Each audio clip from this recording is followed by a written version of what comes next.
అరుణాచల్ ప్రదేశ్ గురించి చాలా మందికి తెలియని ఆసక్తికరమైన విషయాలు.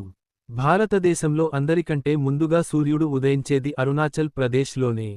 అక్కడి డాంగ్ అనే గ్రామంలో వేకువజామున 3 గంటలకే సూర్యోదయం అవుతుంది. భారతదేశంలో విస్తీర్ణం పరంగా పెద్ద రాష్ట్రాల్లో ఒకటైనప్పటికీ, ఇక్కడ జనసాంద్రత, పాపులేషన్ డెన్సిటీ చాలా తక్కువ. చదరపు కిలోమీటరుకు కేవలం 17 మంది మాత్రమే నివసిస్తారు. భారతదేశంలో కనిపించే ఆర్కిడ్ పూల రకాల్లో 40% పైగా రకాలు, సుమారు 600 రకాలు ఇక్కడే దొరుకుతాయి. అందుకే దీనిని ఆర్కిడ్ స్టేట్ ఆఫ్ ఇండియా అని కూడా పిలుస్తారు. ప్రపంచంలోనే ఒకే అడవిలో 4 రకాల పెద్ద పులులు, రాయల్ బెంగాల్ టైగర్, చిరుతపులి, క్లౌడెడ్ లెపర్డ్ మరియు మంచు చిరుత కనిపించే ఏకైక రాష్ట్రం ఇది.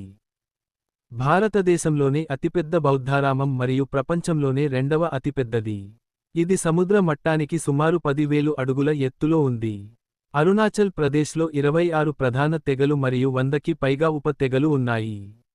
ఆశ్చర్యకరమైన విషయానికి ఏమిటంటే, ఇక్కడ సుమారు 30 నుండి 50 వేర్వేరు భాషలు, మాండలికాలు మాట్లాడుతారు.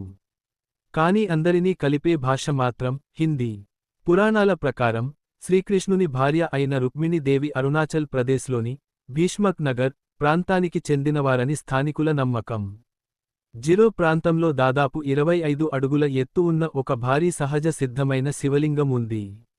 దీనిని సిద్ధేశ్వర్ నాథ్ దేవాలయం అని పిలుస్తారు.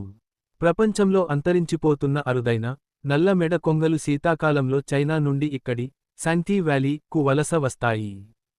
ఛానల్ని సబ్స్క్రైబ్ చేసుకోండి మరియు ఛానల్కి వెళ్ళి చూడండి.